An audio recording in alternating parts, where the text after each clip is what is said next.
While most Americans focus on daily routines, an invisible war rages beyond our shores, one with no headlines, no press conferences, and no public recognition. This is the maritime front of the global drug war, where US Navy ships and Coast Guard cutters hunt elusive targets in vast, lawless waters. Beneath the waves and among cargo routes, traffickers have evolved into one of the most technologically capable criminal enterprises of the 21st century. Far from the glare of media cameras, these covert naval missions have become a daily cat-and-mouse game worth billions. Submarines packed with cocaine silently cruise the deep sea, while speedboats attempt high-speed dashes under the cover of darkness. Each mission is a calculated gamble. Some evade detection entirely, others vanish beneath the ocean before they can be seized. But why does no one talk about this war? It's not for lack of action. It's because the battles are fought in silence, at sea, in the dark, and far from public view, and it's only when smugglers are captured or drug-laden subs are raised from the seabed that a glimpse of this hidden war comes to light. They're not just myth, they're real, and they're getting more advanced with each passing year. Narco-submarines engineered in jungle hideouts by cartel technicians have become one of the most effective tools in the international drug trade. Built primarily from fiberglass, wood, and ingenuity, these subs often operate with crews of just 5 men and can carry up to 10 tons of cocaine undetected. What's even more alarming is how technologically sophisticated these vessels have become. Some are equipped with heat-resistant linings to evade thermal imaging. Others have streamlined bodies designed to produce minimal wake, making them invisible to radar. Cartels have created an underwater smuggling network that rivals the stealth of military submarines. Only these aren't built in shipyards, but in the mud under dense Colombian canopies. Each narco submarine that makes a successful journey across the ocean represents hundreds of millions of dollars in street value. Yet for every sub captured by US forces, intelligence experts estimate that 3 more slip through. That's not just a threat to law enforcement, it's a crisis of national security. Deep within the jungles of Colombia, far from urban eyes and satellite surveillance, lies a hidden network of illicit shipyards. These aren't your typical boat factories. They're secret workshops where cartels handcraft some of the most advanced drug smuggling submarines on the planet. Covered by thick vegetation and buried in mud, these facilities are nearly impossible to detect. The builders? Former fishermen, mechanics, and even engineers, many working under duress or for a slice of the profits. These subs are constructed with surprising precision, incorporating diesel-electric motors, ventilation systems, and concealed cargo holds. They're launched directly into jungle rivers, ready for multi-thousand-mile journeys across open oceans. It's not just the innovation that's staggering, it's the scale. US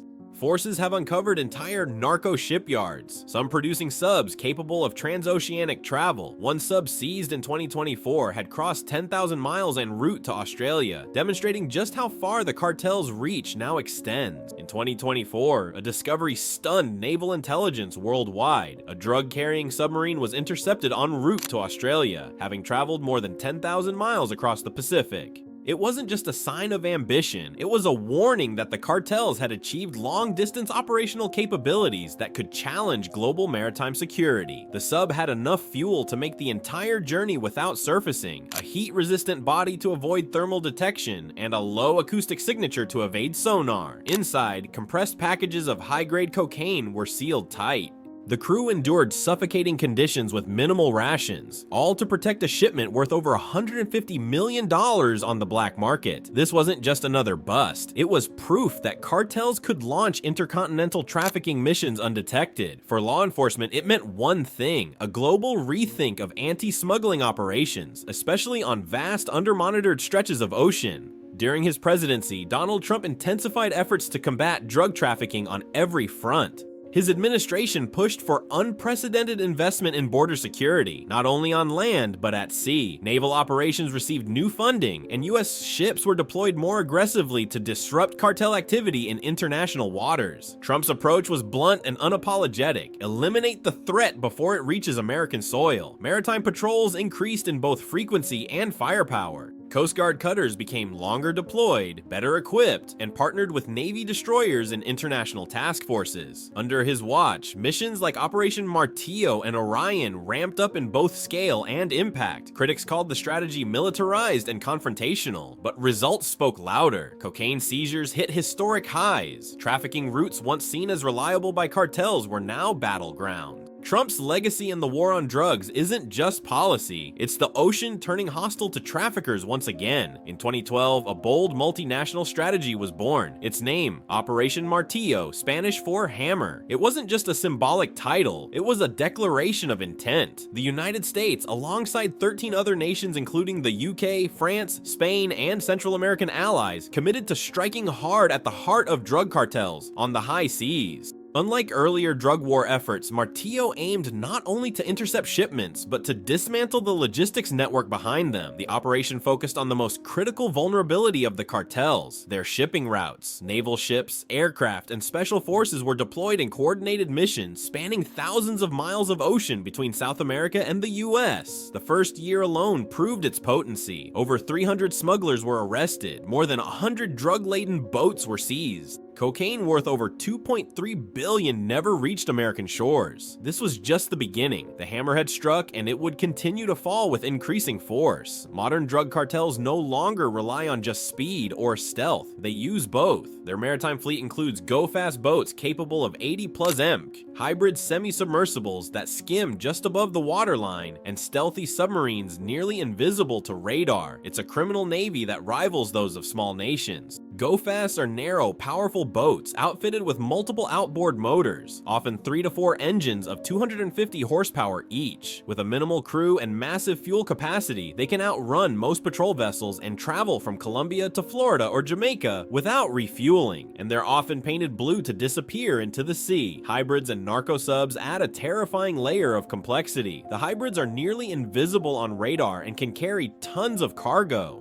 The subs are harder to spot, harder to catch, and harder to stop. Together, they form a maritime strategy designed to overwhelm and confuse law enforcement. A strategy Martillo is determined to crush. Speedboats are fast, but they're not faster than a bullet from above. That's the idea behind the US Coast Guard's elite height-run units, Helicopter Interdiction Tactical Squadron. These teams operate from MH-65 Dolphin helicopters, armed with M240 machine guns and 50 caliber rifles, specifically trained to take down fast-moving drug boats. The tactics are surgical. When a suspect vessel is spotted, the helicopter swoops in, warning the boat to halt. If the smugglers flee, snipers aim not at people, but at the engines. One well-placed shot can disable a go-fast in seconds, leaving it dead in the water, ready for boarding. This strategy avoids deadly confrontations while ensuring high-value seizures. Over the past decade, height-run teams have become one of the most feared tools in America's maritime arsenal. To drug runners, the sound of rotor blades approaching is the first sign the game is over. In early 2025, one ship sent a clear message to the drug lords of South America: the seas are no longer safe. The USCGC James, a Legend-class cutter, embarked on a 112-day mission that resulted in over 48,000 pounds of seized narcotics, worth more than $500 million on the streets. This floating fortress isn't just a ship, it's a mobile strike force. With a crew of 150 surveillance drones, helicopters, and rapid deployment boats, the cutter James operates with unmatched efficiency. It's equipped for long deployments and sustained pursuit, giving it the endurance to stay on target for weeks. The impact was historic. In just 1 week, the crew intercepted go-fast boats, a low-profile vessel, and a drug drop, all thanks to coordinated drone surveillance and rapid response. For traffickers, this was a nightmare. For US forces, it was proof that maritime interdiction, when done right, can deliver devastating results. By 2024, it was clear the fight needed to scale. That year, Operation Orion expanded the blueprint of Martillo with the largest multinational anti-drug operation in history. 62 nations, from powerful navies to landlocked intelligence partners, joined forces in a 6-week real-time maritime sweep. This was more than just ships at sea. It was global coordination. Satellites tracked boat wakes, drones scouted open water, analysts exchanged heat maps, and intercepted comms in live time. When smugglers rerouted, they found themselves sailing directly into another country's trap. The numbers were staggering: 225 tons of cocaine, over 1,000 tons of other drugs, and an estimated $8.5 billion in street value seized. Operation Orion wasn't just a success, it was a shift in the global war on drugs. The message message was simple: no ocean is safe when the world unites with a common mission. When Donald Trump took office, he brought a shift in tone and strategy, especially in military and homeland security matters. While much of the attention was on his border wall, a quieter but equally aggressive expansion was happening at sea. Trump's administration increased funding for the Coast Guard, accelerated naval shipbuilding, and authorized broader maritime enforcement capabilities. Under Trump, Operation Martillo gained renewed momentum. The administration emphasized offensive maritime interdiction, expanded intelligence sharing with regional allies, and pushed for greater collaboration with Latin American governments. More cutters were deployed, surveillance technology was upgraded, and interagency communication became faster and more efficient. This wasn't just policy, it was psychological warfare. Trump made it known that the United States would aggressively hunt down threats beyond its borders. For drug cartels, this translated into greater unpredictability, increased risk, and a shrinking window of opportunity to operate undetected. Tucked away in Key West, Florida, is a building that resembles a standard government facility, but inside, it functions as one of the most advanced and secretive command centers in the U.S. arsenal, Joint Interagency Task Force South, JIATF South. This nerve center orchestrates real-time interdiction missions that span the globe. Inside, FBI agents sit alongside Navy commanders, CIA analysts share data with Coast Guard strategists, and foreign allies from Colombia to France exchange intelligence shoulder to shoulder with US personnel. It's a fully integrated task force, unified by the single goal of intercepting drug shipments before they reach American shores. Using real-time satellite data, advanced radar, and AI-assisted pattern recognition, JIATF South can anticipate cartel movements days before a boat leaves port. The result? Coordinated operations where Navy destroyers, Coast Guard cutters, and aerial assets converge with precision. This is the brain behind the hammer. The modern drug war is fought not just with guns and ships, but with algorithms. Artificial intelligence now plays a critical role in Martillo's success. By analyzing years of data, maritime routes, and seasonal movement patterns, AI builds predictive heat maps that help position assets in likely smuggling zones. Smugglers often use the same logic over time: favorable currents, blind spots in patrols, and lunar cycles. AI detects these patterns even when traffickers switch up routes to avoid detection. A slight deviation in movement, a speed change, or an unexpected radar shadow could trigger an alert and reroute military attention. This tech-forward approach has transformed interdiction from a reactive chase to a proactive strike. Martillo no longer waits for smugglers to surface. They're often intercepted before they even realize they're being watched. It's a chess game, and America is using quantum-level analysis to stay 3 moves ahead. The US military has a legal limitation. They can't arrest civilians, but the Coast Guard can. That's why lead det teams, law enforcement detachment units, are crucial to the Hammer's success. These elite Coast Guard operatives are embedded directly onto Navy warships, turning them into fully functional interdiction platforms. When a Navy ship like the USS Greeley detects a suspicious vessel, the lead det team springs into action. Using fast attack boats, they intercept, board, and secure the ship. With specialized training in maritime law, search technique, and smuggler behavior ensure that operations are legal and effective. This hybrid military law enforcement tactic eliminates red tape and up arrests. It also sends a message to traffickers: even if you spot a safe, somewhere on board there's a lead det ready to lead and tactical. Drug cartels have come a long way from jungle cocaine labs and human mules. Today's traffickers are adopting high-end technology with frightening speed.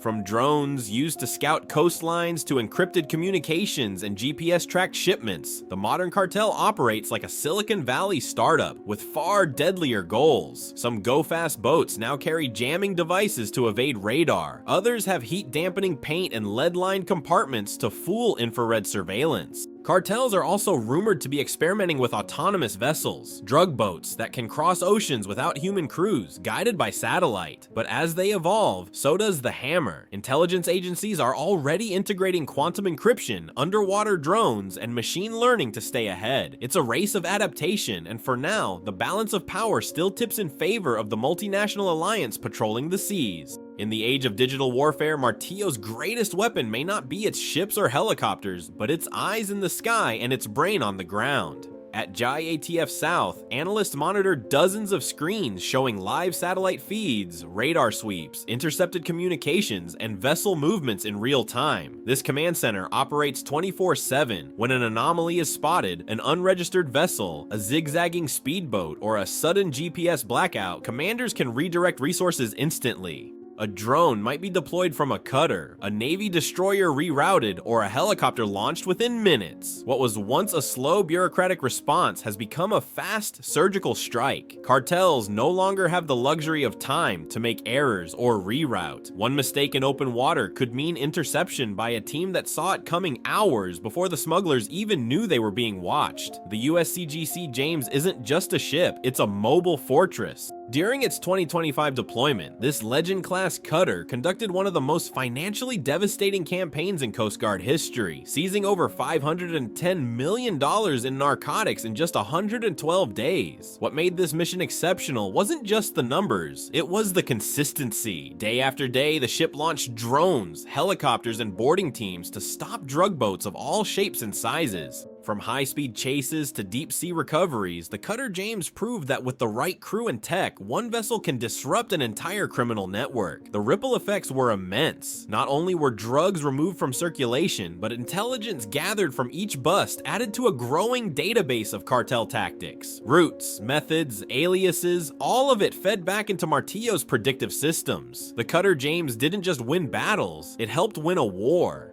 Operation Martillo was already a success story, but in late 2024, the world decided to double down. Operation Orion, a 6-week blitz involving 62 countries, became the largest and most coordinated anti-drug maritime campaign in history, with nations from Europe, the Americas, and beyond sharing intelligence and executing simultaneous raids. Smugglers had nowhere left to hide. Over 225 tons of cocaine were seized, along with over 1,000 tons of marijuana and synthetic drugs. The combined street value exceeded $8.5 billion.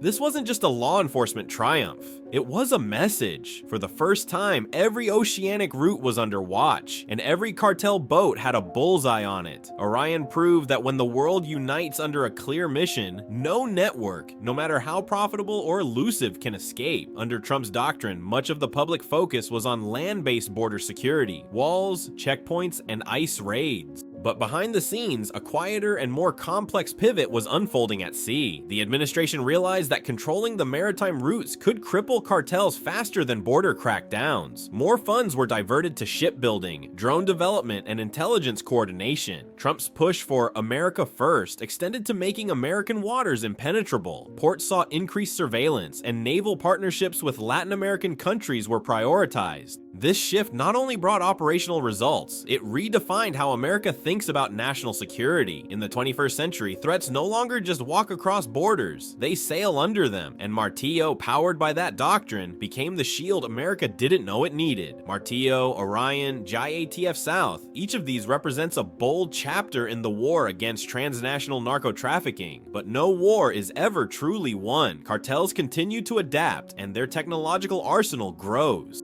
Autonomous drug subs, encrypted AI communications, even crypto-fueled logistics networks are rumored to be in development, yet the hammer still strikes. With every seized shipment, every intercepted signal, and every detained smuggler, the momentum builds. And perhaps more importantly, the alliance of nations grows stronger, more connected, and more agile with each operation. The battle may evolve, but the mission remains. As long as the sea is a highway for crime, there will be a fleet in place, ready to patrol, protect, and strike. The hammer is no longer just an operation, it's a global commitment to keep the oceans clean, and the networks that exploit them crushed.